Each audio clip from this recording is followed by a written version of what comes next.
Assalamualaikum warahmatullahi wabarakatuh.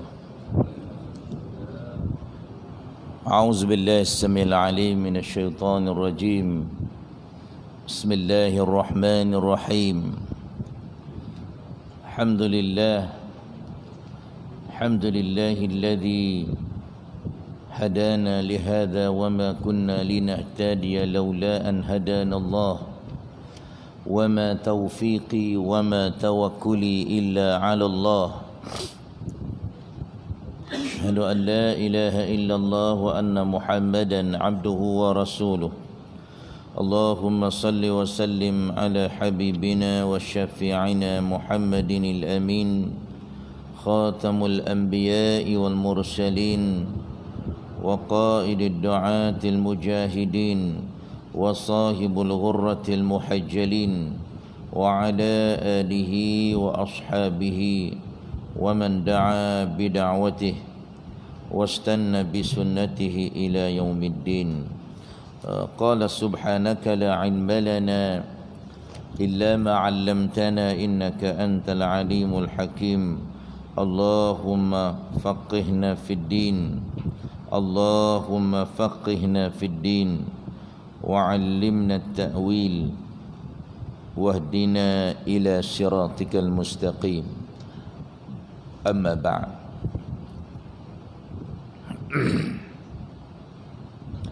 Yang saya muliakan Tuan Pengerusi Masjid, Tuan Imam, Tuan Bilal, Surah Jawatan Kuasa Masjid yang ada, Tuan Haji, Puan Hajah, tuan-tuan dan puan-puan muslimin dan muslimat, para jamaah yang dirahmati Allah sekalian. Alhamdulillah, pertama-tamanya dan selama-lamanya marilah kita bersama-sama merakamkan setinggi-tinggi kesyukuran kepada Allah Subhanahu wa taala kerana kita masih lagi diberikan peluang yang amat berharga oleh Allah Subhanahu wa taala untuk terus mengecapi dan menikmati nikmat penghidupan di atas muka bumi Allah taala ini.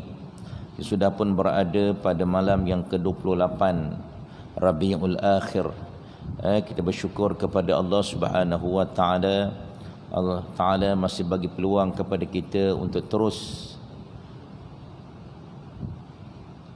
memperhebatkan amal-amal ketaatan kita kepada Allah Subhanahu wa taala. Lebih-lebih lagi dengan hidayatut taufik yang dianugerahkan oleh Allah Subhanahu wa taala, hingga kita dipilih oleh Allah Subhanahu wa taala untuk terus beristiqamah, untuk senantiasa berada di atas siratan mustaqim insya-Allah. Dan alhamdulillah. Dan seterusnya pada malam ni Allah Taala masih pilih kita untuk terus tergolong daripada golongan yang memakmurkan rumah Allah Subhanahu wa taala. Dan insya-Allah pada malam ni kita akan teruskan pengajian kita tafsir Ibnu Katsir berkaitan dengan surah Al-Mujadilah. Insya-Allah pada malam ni kita akan sambung pada ayat yang ke-12 dan hingga ke-19 insya-Allah. Jadi sebelum kita nak teruskan pengajian kita pada malam ini, terlebih dahulu marilah sama-sama kita mulakan majlis kita dengan bersalawat ke atas baginda sallallahu alaihi wasallam. Seterusnya kita sama-sama baca Ummul Kitab surah Al-Fatihah. Moga-moga pengajian kita dipermudahkan oleh Allah Subhanahu wa taala untuk kita faham dan beramal dengannya insya-Allah. Dan kita akan sama-sama baca ayat yang ke-12 hingga ayat yang ke-19 insya-Allah. Allahumma salli ala sayyidina Muhammad wa ala ali sayyidina Muhammad. Allahumma salli ala sayyidina Muhammad wa ala ali sayyidina Muhammad.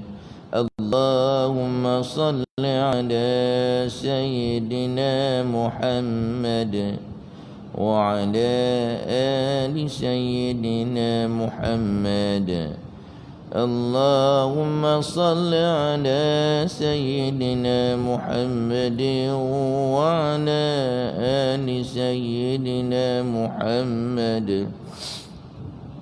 اللهم صل على سيدنا محمد وعلى آل سيدنا محمد. اللهم صل على سيدنا محمد وعلى آل سيدنا محمد. اللهم صل على سيدنا محمد وعلى آل سيدنا محمد. اللهم صل على سيدنا محمد وعلى آل سيدنا محمد. اللهم صل على سيدنا محمد وعلى آل سيدنا محمد. اللهم صل على سيدنا محمد وعلى آل سيدنا محمد. اللهم صل على سيدنا محمد وعلى آل سيدنا محمد. اللهم صل على سيدنا محمد وعلى آل سيدنا محمد. اللهم صل على سيدنا محمد وعلى آل سيدنا محمد. أعوذ بالله من الشيطان الرجيم. بسم الله الرحمن الرحيم. الحمد لله رب العالمين الرحمن الرحيم مالك يوم الدين. إياك نعبد وإياك نستعين. اهدنا الصراط المستقيم صراط الذين أنعمت عليهم غير المغضوب عليهم ولا الضالين.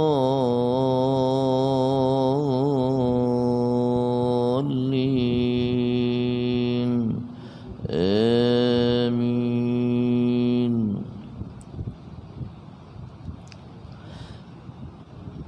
أعوذ بالله من الشيطان الرجيم.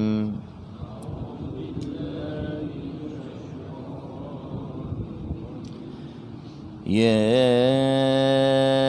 أيها الذين آمنوا إذا ناجيتم الرسول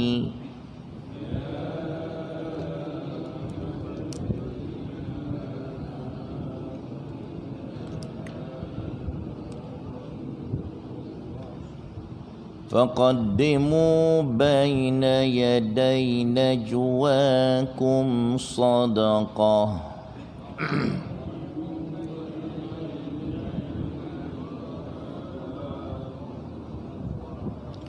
ذلك خير لكم وأطهر.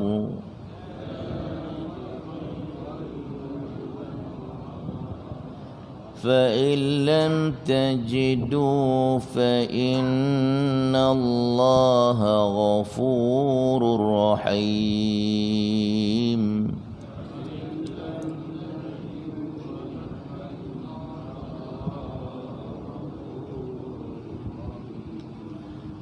أأشفقتم أن تقدموا بين يدي نجواكم صدقات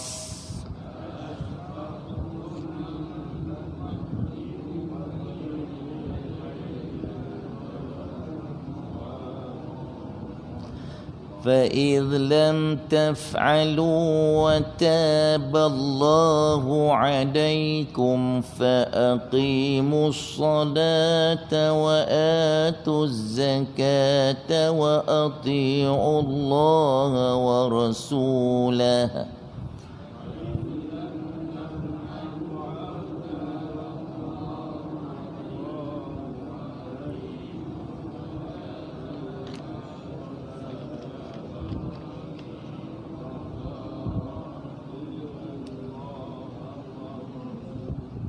والله خبير بما تعملون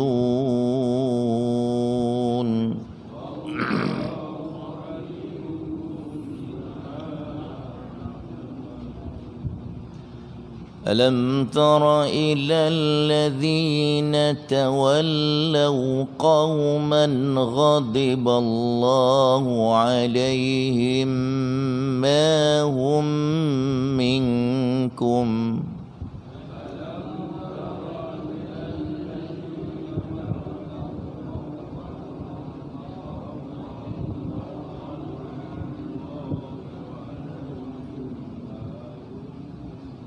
ما هم منكم ولا منهم ويحلفون على الكذب وهم يعلمون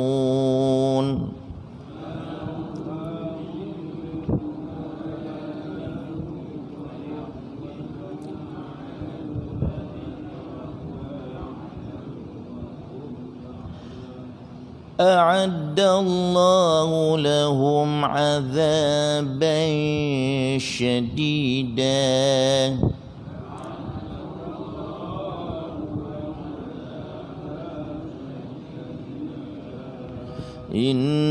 إنهم ساء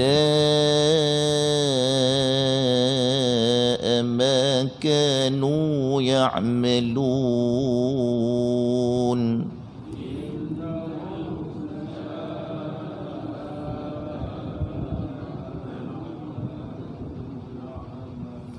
اتخذوا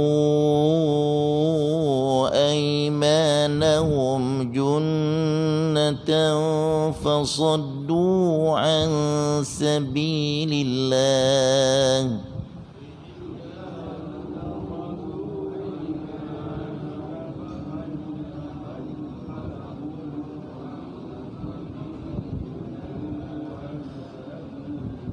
فلهم عذاب مهين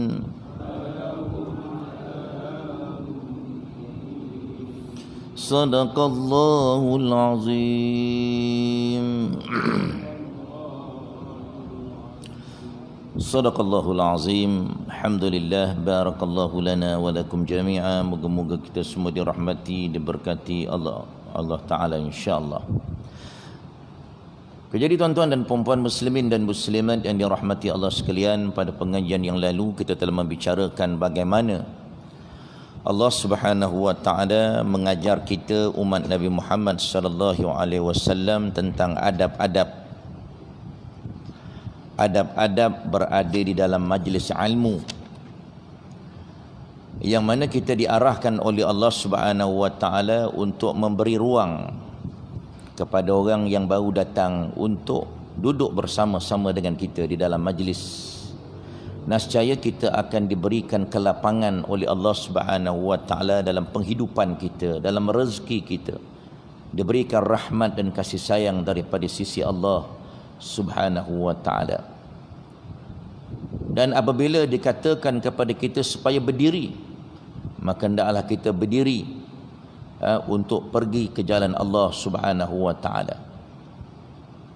Dan seterusnya Allah Subhanahu wa taala menyatakan bahawa Allah Subhanahu wa taala akan mengangkat darajat orang-orang yang beriman dan orang-orang yang diutuskan dengan ilmu Allah, dengan darajat-darajat yang tinggi di sisi Allah Subhanahu wa taala, dan Allah Subhanahu wa taala sangat-sangat mengetahui apa yang dilakukan oleh manusia. Itu yang kita telah pelajari pada pengajian yang lalu. Pada malam ini, tuan-tuan dan puan-puan muslimin dan muslimat yang dirahmati Allah sekalian, kita nak teruskan lagi pada ayat yang ke-12, yang mana Allah Subhanahu wa taala menyatakan, wahai orang-orang yang beriman, apabila kamu mengadakan pembicaraan khusus dengan Rasul, hendaklah kamu mengeluarkan sedekah, iaitu kepada orang-orang miskin sebelum pembicaraan itu. Yang demikian itu adalah lebih baik bagimu dan lebih bersih. Jadi dalam ayat yang ke-12 ini, tuan-tuan, puan-puan muslimin dan muslimat yang dirahmati Allah sekalian, Allah Subhanahu wa taala telah memerintahkan kepada orang-orang yang beriman yang ingin melakukan pembicaraan empat mata dengan Rasulullah sallallahu alaihi wasallam. Allah Taala perintahkan kepada orang beriman yang ingin bertemu dengan Nabi sallallahu alaihi wasallam agar supaya mengeluarkan sedekah sebelum bertemu dengan Nabi Muhammad sallallahu alaihi wasallam. Ini kerana untuk menyucikan dan membersihkan dan menjadikannya berhak untuk itu. Jadi Allah Subhanahu wa taala minta kepada orang-orang yang beriman, tetapi permintaan ini bukan permintaan yang wajib.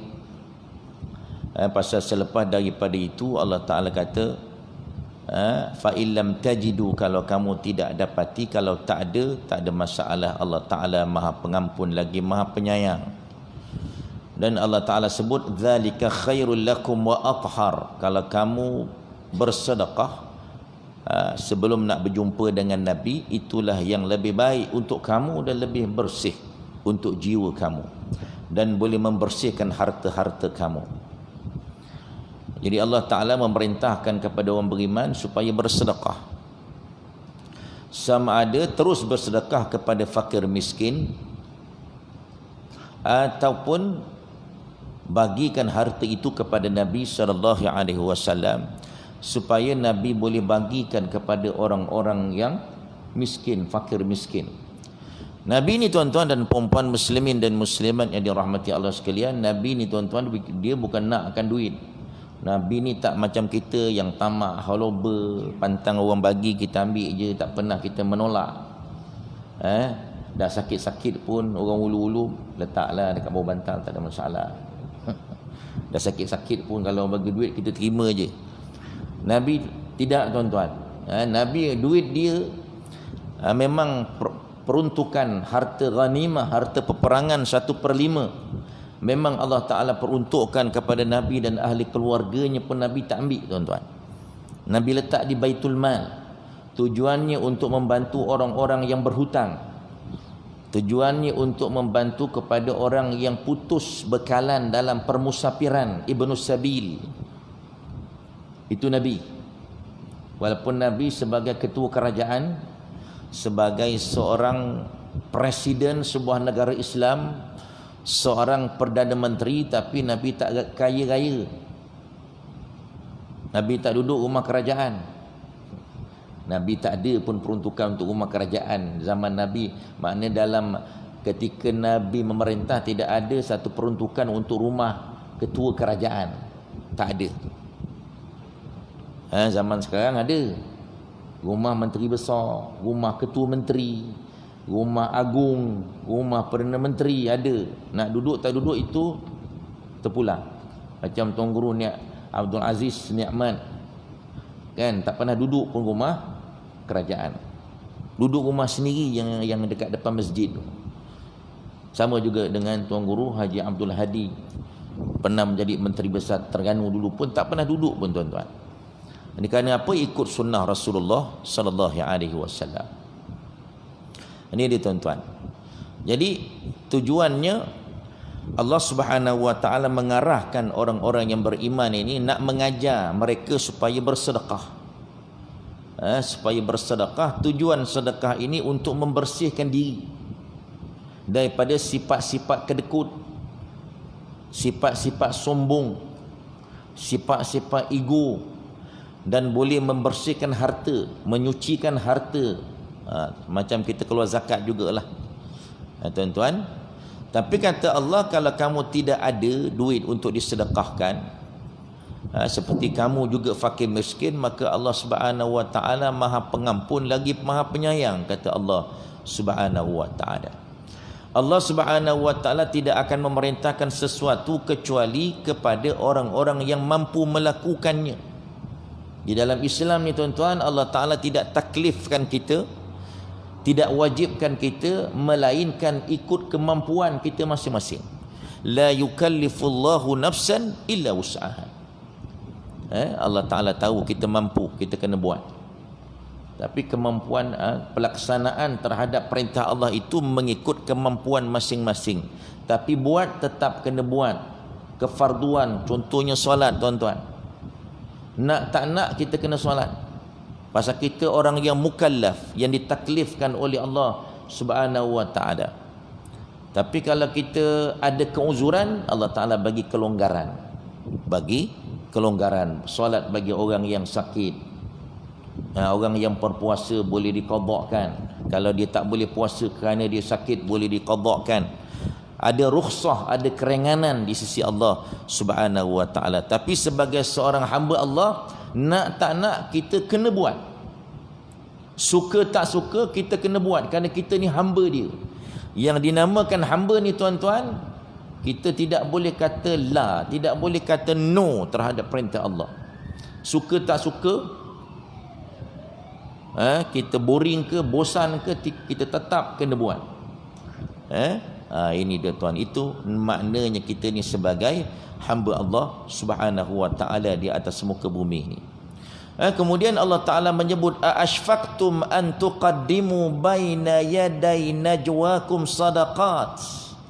Apakah kamu takut akan menjadi miskin karena kamu memberikan sedekah sebelum pembicaraan dengan Rasul?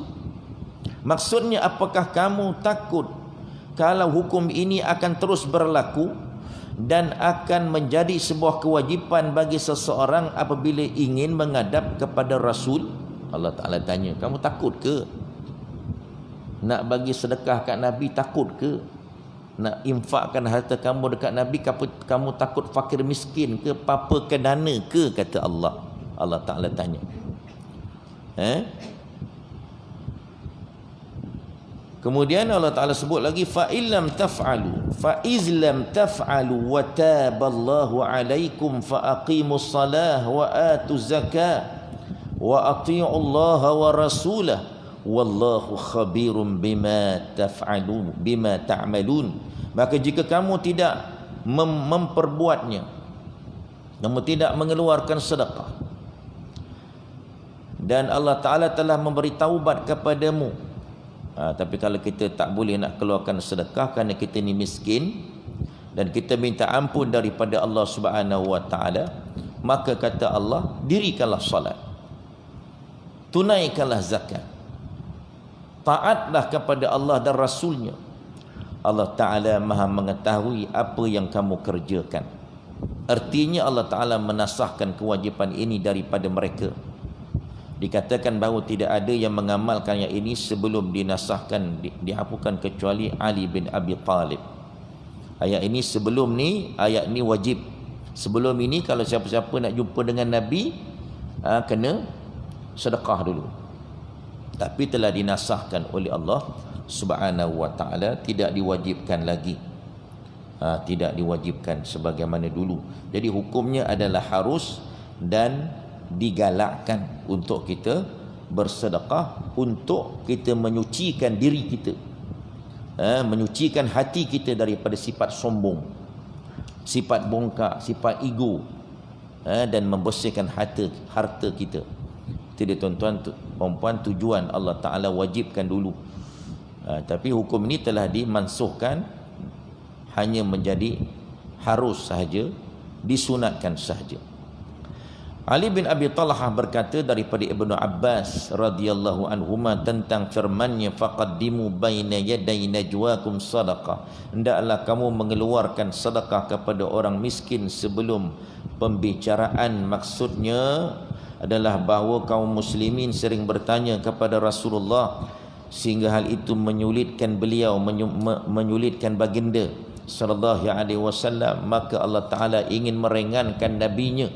Ketika Allah Ta'ala berfirman demikian, maka banyak kaum muslimin yang bersabar, menahan diri dengan tidak bertanya kepada beliau.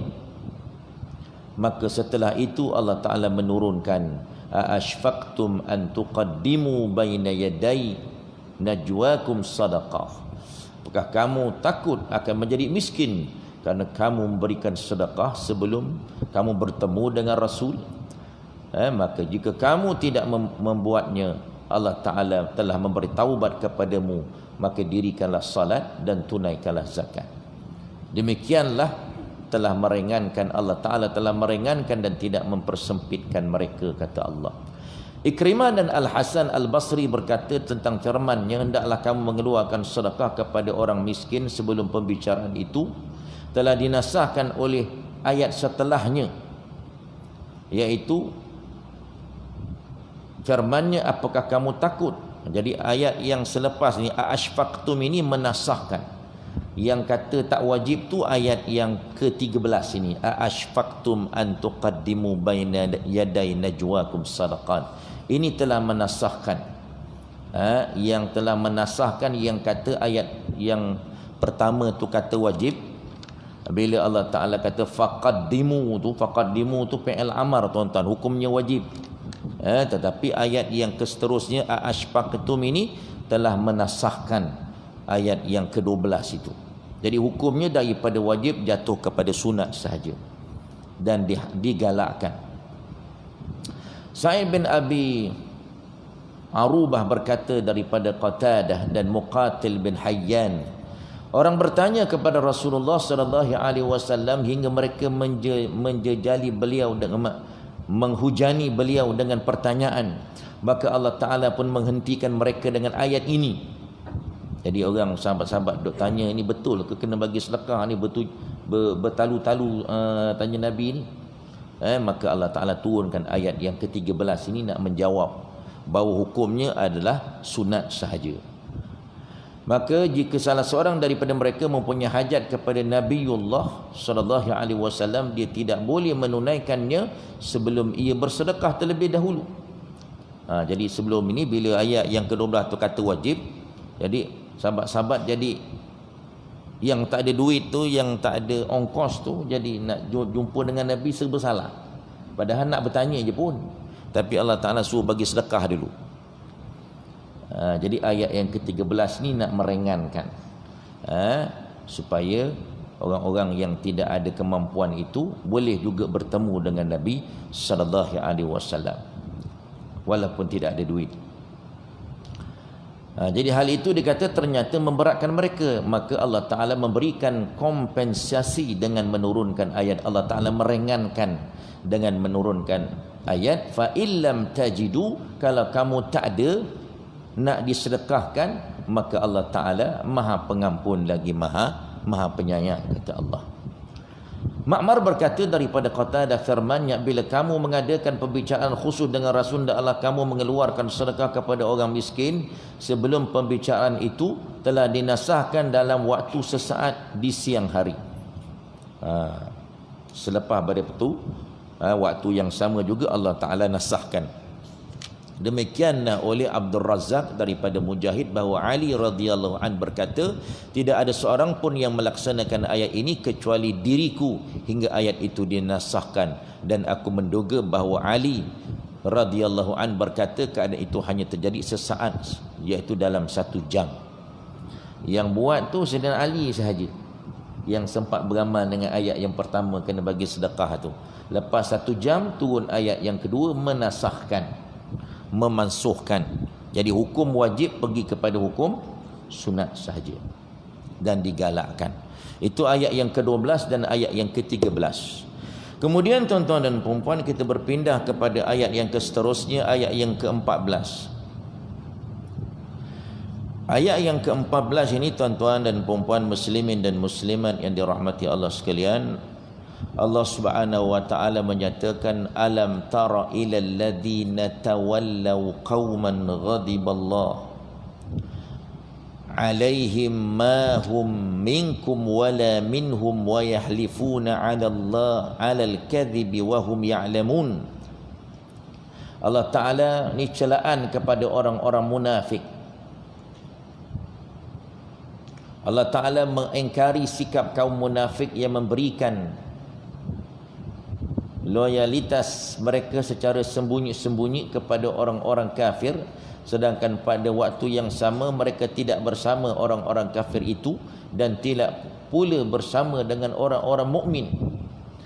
Sebagaimana yang Allah Ta'ala nyatakan pada surah An-Nisa ayat 143, muzabzabina baina dzalika la ilaha ula wa la ilaha ula wa may yudlilillahu falan tajida lahu sabila. Mereka dalam keadaan yang ragu-ragu antara yang demikian iman ataupun kafir, tidak masuk kepada golongan ini iaitu kepada orang yang beriman, tidak pula kepada golongan itu iaitu orang-orang kafir. Ini orang yang dipanggil muzabzabin, duduk tengah-tengah. Orang munafik ni, orang beriman pun tak masuk, orang kafir pun dia tak masuk, duduk tengah-tengah. Ini dia panggil muzabzabin. Barang siapa yang disesatkan Allah, maka kamu sekali-kali tidak akan mendapat jalan untuk memberi petunjuk kepadanya, baginya. Di sini Allah Ta'ala berfirman, Allah Ta'ala nak suruh kita tengok, alam tara ilal ladzina tawallaw qauman ghadiballahu alaihim. Tidakkah kamu perhatikan, tidakkah kamu melihat orang-orang yang menjadikan satu kaum yang dimurkai Allah sebagai teman mereka, yakni orang-orang Yahudi, di mana orang-orang munafik ini senantiasa memberikan loyalitas. Ini apa benda ni loyalitas ni? Sentiasa memberikan, maknanya sentiasa berpakat bersama-sama, berkonspirasi dengan mereka secara diam-diam. Jadi Allah Ta'ala suruh kita tengok kepada satu kaum, iaitu yang dimaksudkan ialah orang-orang munafik. Tuan-tuan, kita bayangkan tuan-tuan, berada di Madinah ni bersama dengan Nabi pun ada orang munafik. Padahal Nabi duduk depan mata ni. Di zaman Nabi, duduk bersama-sama dengan Nabi, tengok Nabi ni bercakap, Nabi ni bergaul dengan kita. Bagaimana hebatnya Rasulullah sallallahu alaihi wasallam, seorang yang berkarisma, seorang yang pergaulannya sangat baik, tidak ada yang orang yang lebih baik melainkan Nabi sallallahu alaihi wasallam. Tuan-tuan bayangkan ada juga orang munafik. Itu di zaman Rasulullah sallallahu alaihi wasallam. Bayangkan kita yang jauh daripada Nabi sekarang, 1442 Hijrah sekarang. Lagilah bukan saja munafik, murtad pun ada. Ramai yang dah murtad, yang berpura-pura, yang hipokrit dengan Islam. Ramai. Nampak luar macam suka Islam, dengar cakap-cakap dia depan kita macam dia suka Islam, tapi dekat belakang mencaci cerca Islam, menghina Islam. Orang munafik ni tuan-tuan, dia punya azab besok dekat hari akhirat dalam neraka lagi teruk daripada orang kafir. Pasal orang munafik ni tempatnya di neraka yang paling bawah sekali, dekat dengan api. Innal munafiqina fid darkil asfali minan nar. Sesungguhnya orang munafik ni tempatnya di neraka yang paling bawah sekali. Munafik ni tuan-tuan asal daripada perkataan nafaq. Nafaq ni apa? Terung. Kalau tuan-tuan pergi dekat Muasim, siapa yang dulu pergi haji duduk dekat belah terung Muasim tu kan, jemaah haji Malaysia kan duduk kat sebelah terung Muasim, dia tulis nafaq, terung. Orang munafik ni dia buat terung daripada dalam Islam. Dia duduk kat dalam, dia buat terung, dia gali daripada dalam sampai ke Islam ni rubuh, Islam ni runtuh. Di antara tanda-tanda munafik yang Allah Ta'ala sebut di dalam Al-Quran tentang solat.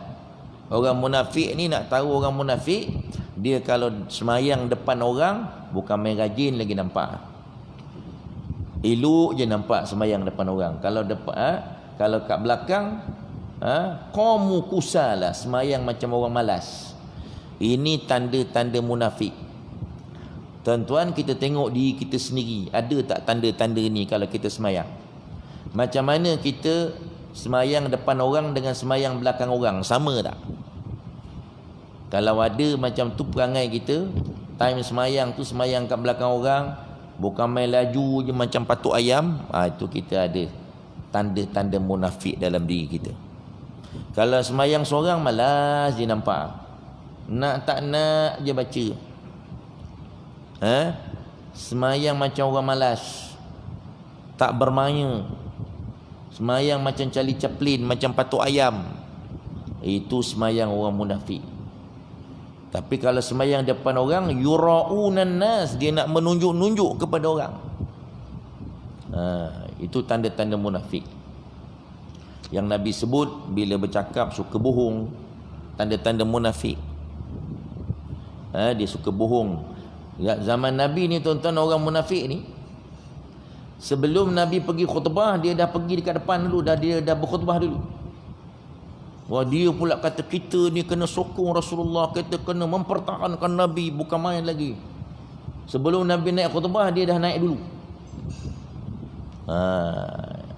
Itu dia tuan-tuan, orang munafik ni bukan main lagi. Tapi dekat belakang Nabi, kalau dalam perang, dia yang bawa balik orang. Setengah jalan, separuh dah tak ada, dia dah bawa balik. Duduk di Madinah, dia berpakat dengan orang Yahudi. Berpakat dengan Yahudi di Madinah, buat satu konspirasi, berpakat pula dengan orang musyrikin Mekah dalam peperangan Khandaq, dalam peperangan Ahzab. Ini dia tuan-tuan, orang munafik. Jadi kita jangan ada perangai orang munafik ni dalam diri kita. Jauh, minta jauh daripada Allah Subhanahu wa ta'ala. Kemudian Allah Ta'ala beritahu lagi, setelah Allah Ta'ala kata kita, supaya Allah Ta'ala minta supaya kita tengok orang-orang yang dimurkai Allah, iaitu orang-orang munafik ini, yang berpakat dengan orang-orang Yahudi. Ini di zaman Nabi dulu. Kemudian Allah Ta'ala kata, ma minhum ma hum minkum wala minhum, orang-orang itu bukan daripada golongan kamu, bukan pula daripada kamu pula, bukan daripada golongan mereka. Orang munafik ni bukan daripada golongan orang Islam. Nama je Islam daripada segi luarnya, dengan nama pun dengan nama Islam, tapi mereka ini sebenarnya bukan daripada kamu, kata Allah Subhanahu wa ta'ala, dan kamu juga bukan daripada mereka. Yakni sesungguhnya orang-orang munafik itu tidak bersama kamu, wahai orang-orang mukmin, dan mereka pun tidak bersama orang-orang yang telah mereka angkat sebagai pemimpin, iaitu orang-orang Yahudi. Dengan orang Yahudi pun mereka tidak bersama-sama. Mereka ini muzabzabin, duduk dekat tengah-tengah. Allah Ta'ala kata, wa yahlifuna 'alal kadhibi wa hum ya'lamun, dan mereka bersumpah untuk menguatkan kebohongan setelah mereka mengetahui. Maksudnya orang-orang munafik itu bersumpah bohong sedangkan mereka sedar bahawa mereka berbohong dalam sumpah tersebut. Ini yang dinamakan sebagai sumpah ghamus. Sumpah al-ghamus, iaitu sumpah dusta. Lebih-lebih lagi dalam posisi, dalam kondisi seperti mereka yang terlaknat. Kita berlindung kepada Allah daripada perangai ini. Ketika mereka berjumpa dengan orang-orang mukmin, maka mereka berkata, kami beriman. Dan ketika mereka menghadap Rasulullah sallallahu alaihi wasallam, maka mereka akan bersumpah bahawa mereka adalah orang-orang mukmin, padahal mereka mengetahui bahawa sumpah itu adalah bohong kerana mereka tidak meyakini kebenaran apa yang telah mereka katakan. Oleh kerana itu Allah Ta'ala bersaksi atas kebohongan sumpah dan kesaksian mereka. Jadi Allah Ta'ala bersaksi sampai Allah Ta'ala nyatakan dalam ayat ini, wa yahlifuna 'alal kadhib, mereka bersumpah di atas pembohongan mereka. Ini perangai orang-orang munafik yang suka bersumpah-sumpah. Orang-orang Arab ni tuan-tuan, dia ada perangai dia bersumpah. Daripada dulu sampai sekarang. Tuan-tuan kalau jumpa dengan orang Arab, dekat bibir dia tu biasa dengar wallah, wallahi, ballahi, tallahi. Sikit-sikit wallah. Wallah kata dia, wallah. Dengan gaya-gaya dia wallah. Sampaikan orang di ulama-ulama di tanah Arab telah mengeluarkan fatwa, sumpah-sumpah orang Arab itu bukan dikira sumpah, pasal dah menjadi mainan di bibir. Kita di dalam Islam ni tuan-tuan, kita tak boleh bersuka-suka sumpah tau. Sikit-sikit je, demi Allah, aku bersumpah dengan nama Allah. Bersumpah dalam Islam tuan-tuan hanya dibenarkan dengan nama Allah, baru dikira sumpah. Ni tak, ni dalam masjid ni masjid ni Quran yang aku sumpah dengan Quran. Aku sumpah dengan nama mak bapak aku. Itu tidak dikira sumpah dalam Islam. Dalam Islam kita tidak boleh bermain-main dengan sumpah. Islam mensyariatkan sumpah untuk memberi keadilan kepada orang yang dizalimi, itu pun di dalam mahkamah. Sumpah tak boleh buat dalam masjid. Yang kita dulu ada berlaku orang sumpah kat dalam masjid, pegang Quran. Itu bukan sumpah dalam Islam. Sumpah ni dengan nama Allah, dengan nama-nama Allah yang 99 tu. Salah satu daripada nama-nama Allah, baru dikira sumpah. Dan sumpah untuk memberi keadilan kepada orang yang dizalimi di dalam mahkamah, ataupun nak membersihkan diri kita daripada difitnah. Itu pun di dalam mahkamah diminta oleh hakim. Bukan kita boleh suka-suka nak bersumpah ni tuan-tuan. Kalau kita membohong dengan sumpah, kena akan bayar kafarah, kena bayar denda pula nanti. Ini perkara yang kita kena ambil perhatian. Jadi jangan suka-suka nak bersumpah. Nanti kita kena laknat dengan Allah Subhanahu wa taala. Nanti jadi sebagaimana yang dinyatakan oleh Allah dalam ayat ini, pembohongan, sumpah bohong yang dibuat oleh orang munafik. Kita akan jadi macam orang munafik, sedangkan dia tahu dia berbohong dengan sumpahnya. Maka Allah Subhanahu wa taala menegaskan pula pada ayat yang ke-15 ini, a'addallahu lahum azaban syadida. Allah taala sediakan bagi mereka azab yang pedih. A'addallahu lahum azaban syadida innahum sa'a ma kanu ya'malun.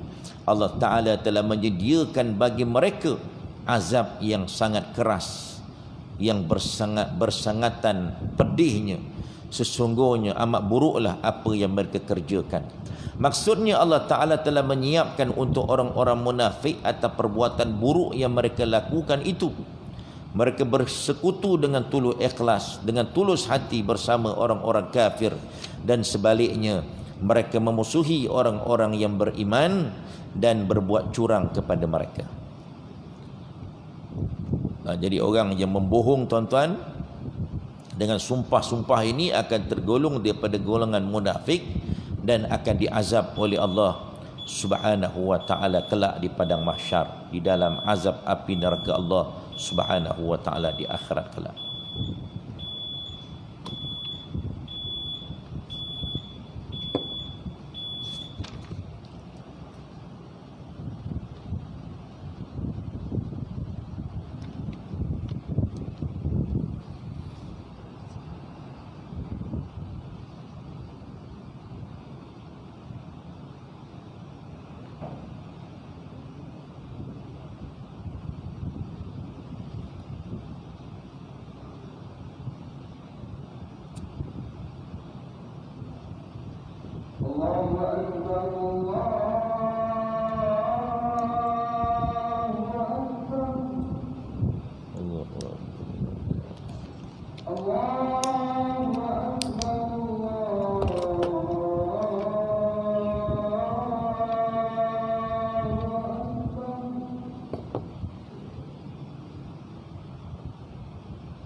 أشهد أن لا إله إلا الله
اللهم رب هذه الدعوة الصلاة القائمة بعث مقام إنك لا تخلف الميعاد.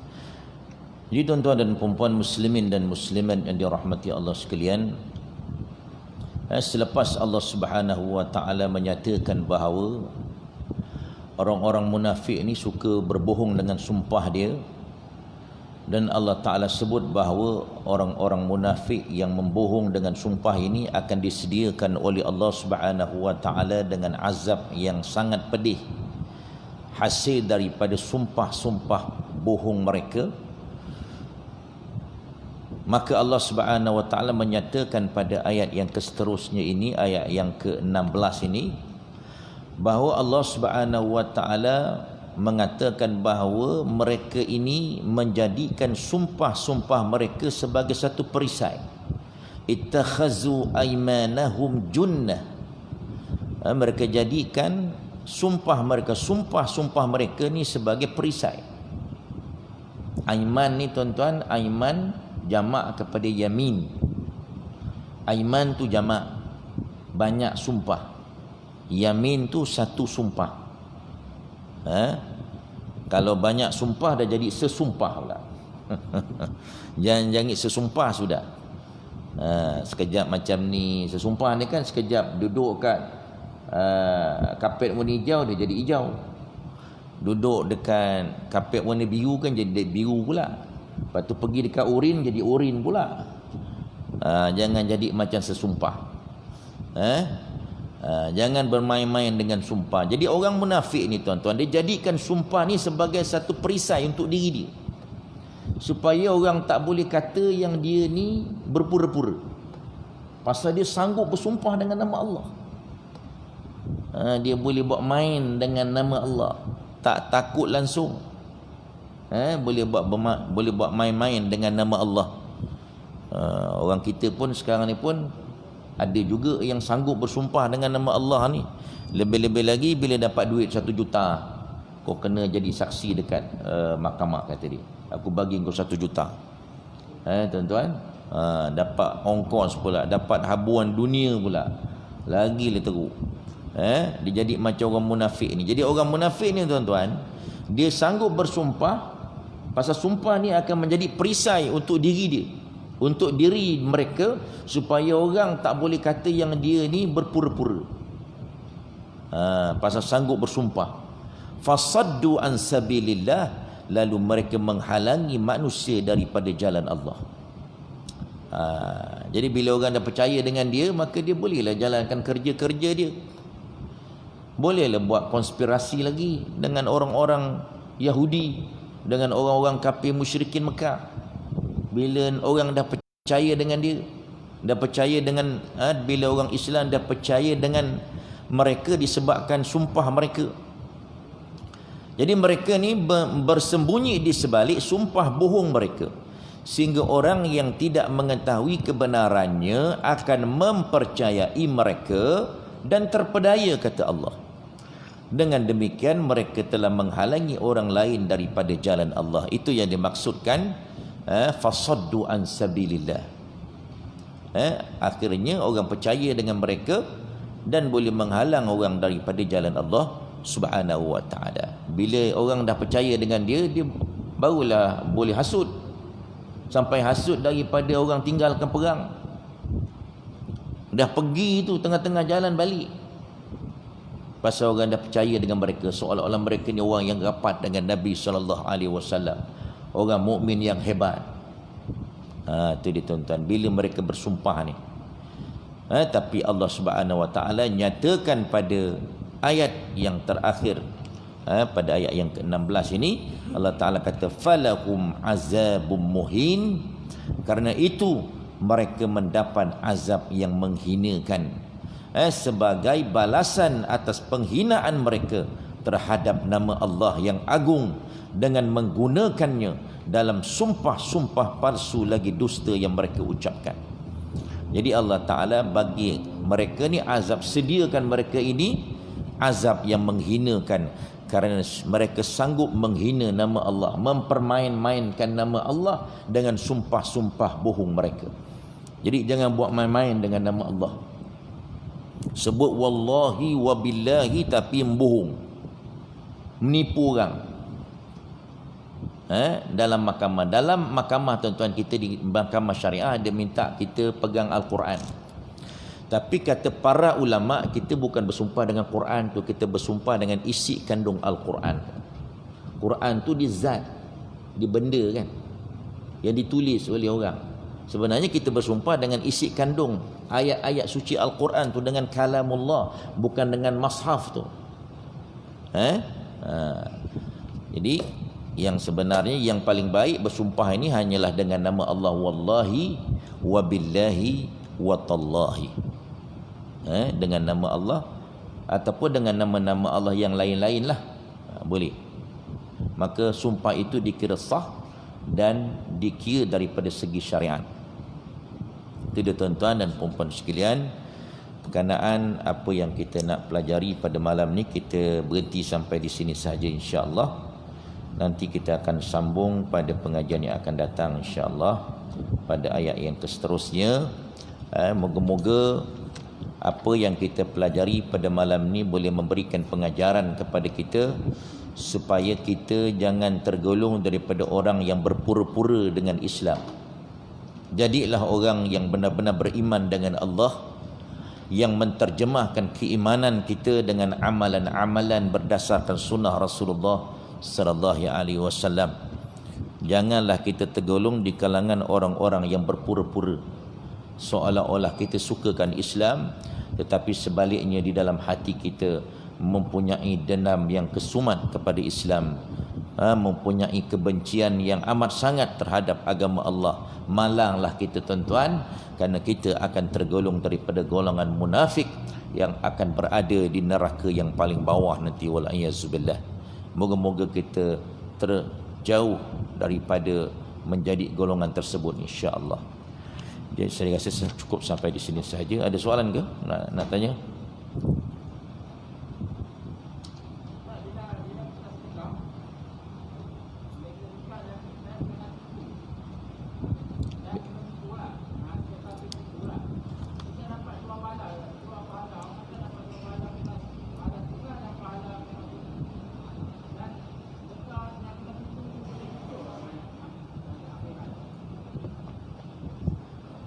Bila kita sedekah dekat seseorang tu, kita kena tipu. Orang tu sebenarnya okey je, sihat je, tapi malas. Kan? Badan sihat, segar-bugar, tak ada sakit-sakit pun, duduk tepi jalan minta derma. Ataupun ada satu sindiket kutip derma. Kan? Jadi kita sedekah tu memang ada dapat pahala. Kita tipu, kita dapat pahala pula lagi sekali kerana kita ditipu. Orang yang menipu tu dapat dosa lah. Jadi soalannya, adakah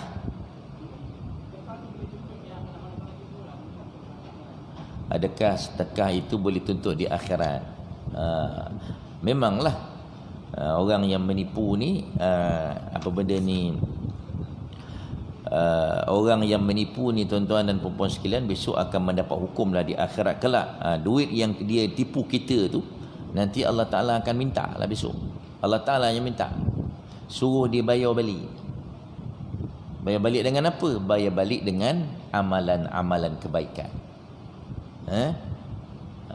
Pernah disebut oleh Nabi SAW dalam sebuah hadis, nanti besok bila kita tipu orang dengan orang tu bayar duit dekat kita, nanti besok Allah Ta'ala akan minta kita punya amalan-amalan kebaikan ini diberikan kepadanya. Allah Ta'ala ambil dalam kita punya kantung baik, tabung kebaikan kita yang belah kanan ni, dia ambil, orang yang menipu tu lah, dia ambil daripada orang tu, dia bagi dekat kita.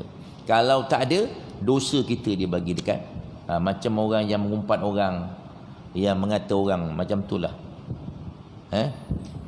Begitu pernah disebut oleh Nabi SAW tu. Wallahu a'lam. Okay, ada lagi? Okay.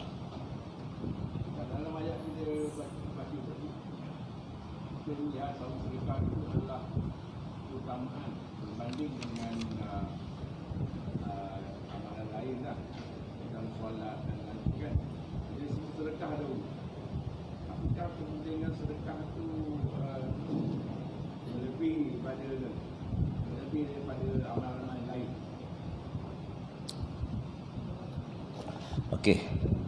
Kalau kita tengok banyak ayat-ayat yang menyebut bahawa Allah Ta'ala minta bersedekah. Memang bersedekah ni tuan-tuan disebut oleh Allah Subhanahu Wa Ta'ala, besok kalau orang tu meninggal, dia akan, seseorang yang meninggal tu dia akan minta kembali balik untuk ke dunia untuk bersedekah. Memang sedekah ni satu perkara yang paling mulia sebenarnya. Sangat-sangat mulia. Kerana orang yang bersedekah ini, dia telah mempunyai satu keyakinan dalam hatinya, akidah kat dalam hati ni, bahawa dia yakin dan percaya rezeki ni datang daripada Allah. Orang yang bersedekah ni tuan-tuan, sebenarnya imannya kuat, keyakinan tauhidnya kepada Allah Ta'ala kuat, bahawa dia yakin rezeki ni Allah Ta'ala yang bagi. Aku ni bekerja siang malam, bertungku lumus, berpanah, berhujan ni, rezeki aku ni semua datang daripada dia. Kalau tidak kerana dia, aku takkan dapat rezeki ni. Sebab itu aku kena keluarkan, kena infakkan, kena sumbangkan. Sebab itu dikira sedekah ini satu perkara yang amat mulia sebenarnya, melebihi daripada perkara-perkara yang lain. Tetapi tidak dinafikan juga, disebut oleh Nabi SAW besok dekat dalam kubur, dekat padang mahsyar, perkara yang mula-mula sekali Allah Ta'ala soal adalah solat. Kalau dia sedekah pun tapi tak solat, tidak diterima oleh Allah Subhanahu Wa Ta'ala. Kerana solat itu merupakan rukun Islam. Sedekah tak termasuk dalam rukun Islam. Zakat yang masuk dalam rukun Islam. Ada yang kata sedekah itu juga zakat. Zakat ni dia wajib. Orang dia sanggup keluar zakat pasal tu wajib, tapi bersedekah dia payah, kan? Pasal dah wajib, dia kena keluar juga. Okey, jadi dalam Islam tuan-tuan, memang solat adalah perkara yang paling utama sekali, kerana dia merupakan tiang. Kalau kita bersedekah banyak-banyak pun tapi kita tak semayang, tetap sedekah kita tidak diterima oleh Allah Subhanahu Wa Ta'ala. Tapi Allah Ta'ala sebut dalam banyak ayat tentang sedekah, nak ceritakan sedekah ni, orang ni sebenarnya keyakinannya kuat kepada Allah Subhanahu Wa Ta'ala, bahawa Allah Ta'ala lah Maha pemberi rezeki. Sebab tu dia boleh mengeluarkan hartanya di jalan Allah Subhanahu Wa Ta'ala. Okey, wallahu a'lam bissawab. InsyaAllah tuan-tuan, yang baik itu datang daripada Allah Subhanahu Wa Ta'ala. InsyaAllah kita akan sambung pada ayat yang seterusnya pada pengajian yang akan datang. InsyaAllah kita tangguh pengajian kita dengan surah Wal Asri dan tasbih kafarah. Bismillahirrahmanirrahim. Wal Asri innal insana lafi khusr illa alladhina amanu wa amilus salihat wa tawassaw bil haqqi wa tawassaw bis sabr. Subhanakallahumma wa bihamdika asyhadu an la ilaha illa anta astaghfiruka wa atubu ilaik. A'udzubillahi minasyaitonir rajim. Bismillahirrahmanirrahim. Alhamdulillahi Rabbil Alamin. Wassalatu wassalamu ala rasulihil amin wa ala alihi wa sahbihi ajma'in. Ya Rabbana lakal hamdu kama yanbaghi li jalali wajhika wa azim sultanik. Allahumma anfa'na bima 'allamtana wa 'allimna ma yanfa'una wa zidna min 'ilmika ya Rabbal Alamin. Allahumma arzuqna fahman nabiyyin wa hifzal mursalin wa ilhamal malaikatil muqarrabin fil 'afiyati ya arhamar rahimin. Allahumma ja'al jam'ana hadha jam'an marhuma wa tafarruqana min ba'dihi tafarruqan mubarakan ma'suma. Sallallahu ala sayyidina Muhammad walhamdulillahi rabbil alamin. Taqabbalallahu.